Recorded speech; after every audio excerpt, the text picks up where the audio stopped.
Hai teman-teman, mari kita belajar pernapasan pada serangga bersama Upin, Ipin, dan kawan-kawan. Sebelum kita mulai belajar, perlu kalian ketahui petunjuk penggunaan komik ini. Pertama, mulailah dengan membaca komik dari awal, yaitu mulai dari judul dan identitas penulis. Dan kedua, bacalah sesuai dengan nomor urut. Hai, saya Upin dan ini adik saya Ipin. Betul. Kami akan bercerita mengenai sistem pernapasan pada serangga. Aku dapat. Hah? Apa itu? Lihat ini, aku menangkapnya. Menangkap apa? Tidak kelihatan sama sekali. Nih, sudah kelihatan.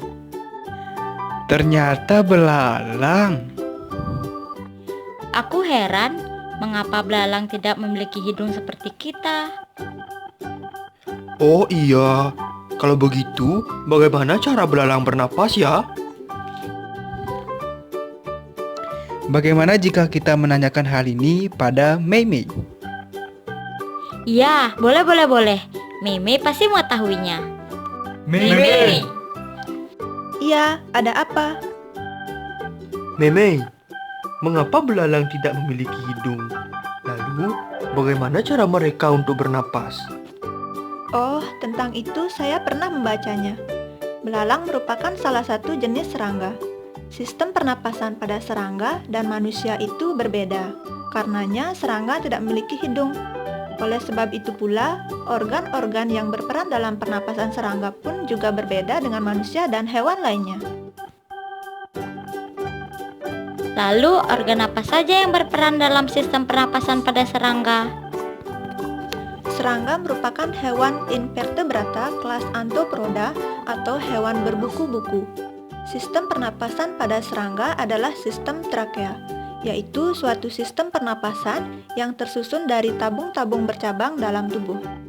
Ada beberapa organ yang berperan dalam sistem pernapasan serangga, yaitu spirakel, trakea, trakeolus, dan kantong udara.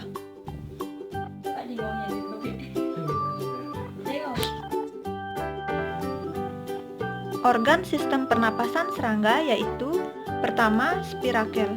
Terdapat sepasang pada bagian dada dan segmen-segmen pada rongga perut. Fungsinya sebagai lubang aliran masuk dan keluarnya oksigen dan karbon dioksida. Spirakel dilengkapi dengan rambut halus yang berfungsi untuk menyaring udara.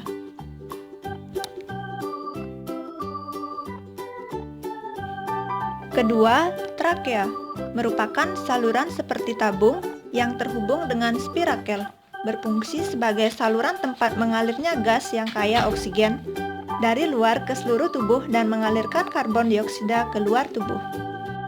Ketiga, trakeolus atau trakeola merupakan percabangan trakea dengan struktur yang tipis, memiliki cairan dan terhubung dengan sel-sel tubuh, menyebabkan penyebaran atau pertukaran gas terjadi dengan mudah. Dan keempat, kantong udara berfungsi untuk meningkatkan respirasi dengan maksimal dengan menyediakan permukaan yang luas untuk pertukaran gas dan untuk menjaga pasokan udara. Apakah kalian sudah mengerti? Iya, sudah.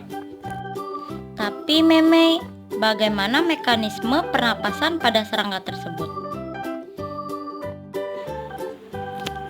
Mekanisme pernapasan pada serangga yaitu pertama, udara masuk ke dalam tubuh melalui lubang spirakel. Kemudian udara mengalir masuk ke dalam tubuh dan diatur oleh otot kecil. Setelah itu, udara diteruskan masuk ke dalam saluran trakea yang kemudian bercabang lagi dan membentuk saluran yang lebih halus yaitu trakeolus. Oksigen dalam tabung trakea akan dilarutkan dalam cairan kemudian akan berdifusi masuk ke dalam sitoplasma sel.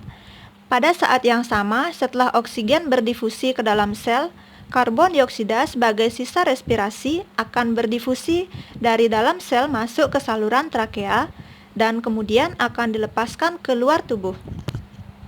Oh iya, Meme. Seperti apa cairan yang membantu proses pelarutan gas oksigen itu? Cairan itu berwarna biru gelap dan terdapat pada ujung trakea. Cairan inilah yang membuat ujung trakea menjadi lembab sehingga gas oksigen mudah untuk dilarutkan. Selain belalang, apakah ada hewan lain yang termasuk serangga? Iya, tentu saja ada. Contohnya kupu-kupu, lalat, nyamuk, dan kecoa. Nyamuk? Apakah nyamuk termasuk serangga? Tapi nyamuk kan hewan yang hidup di air. Memang benar nyamuk adalah hewan air atau lebih tepatnya larva nyamuk. Tetapi nyamuk juga merupakan salah satu serangga. Kalau begitu, apakah mekanisme pernapasannya akan sama dengan serangga yang hidup di darat? Umumnya mekanisme pernapasan pada serangga yang ada di darat dan air adalah sama. Beberapa serangga seperti larva nyamuk ini mendapatkan oksigen dari permukaan air melalui tabung pernapasan yang terhubung dengan rongga sistem trakea. Serangga yang bertahan lama di dalam air memiliki gelembung udara sehingga memungkinkan untuk mereka bernapas di dalam air. Serangga air juga memiliki spirakel yang berfungsi untuk mengambil gelembung udara yang dihasilkan oleh daun tanaman air.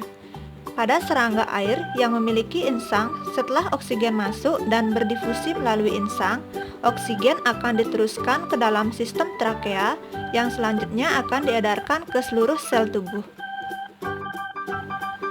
Jadi, apakah kalian sudah mampu memahaminya? Iya, kami sudah mengerti. Terima kasih, Meme. Sama-sama, Upin, Ipin, Esan. Setelah membaca komik ini, kira-kira bagaimana sistem pernapasan pada serangga itu ya? Nah, kalau belum mampu menjawabnya, ayo coba baca kembali komik ini dari awal. Membaca itu ibarat menabung. Semakin dalam, maka semakin banyak hal berharga yang akan didapatkan. Berdasarkan pembahasan tadi, dapat disimpulkan bahwa serangga merupakan hewan intervertebrata kelas Arthropoda atau hewan berbuku-buku. Hewan yang termasuk ke dalam jenis serangga antara lain belalang, kupu-kupu, lalat, nyamuk, kecoa, dan kumbang. Sistem pernapasan pada serangga adalah sistem trakea. Organ pernapasan pada serangga terdiri dari spirakel, trakea, trakeolus, dan kantong udara. Mekanisme pernapasan pada serangga yaitu pertama, udara masuk ke dalam tubuh melalui lubang spirakel. Lalu, udara mengalir masuk ke dalam tubuh dan diatur oleh otot kecil. Kedua, udara diteruskan masuk ke dalam saluran trakea yang kemudian bercabang lagi dan membentuk saluran yang lebih halus yaitu trakeolus. Ketiga, oksigen dalam tabung trakea akan dilarutkan dalam cairan, kemudian akan berdifusi masuk ke dalam sitoplasma sel. Keempat, pada saat yang sama setelah oksigen berdifusi ke dalam sel, karbon dioksida sebagai sisa respirasi akan berdifusi dari dalam sel masuk ke saluran trakea dan kemudian akan dilepaskan keluar tubuh. Jadi itulah materi tentang sistem pernapasan pada serangga.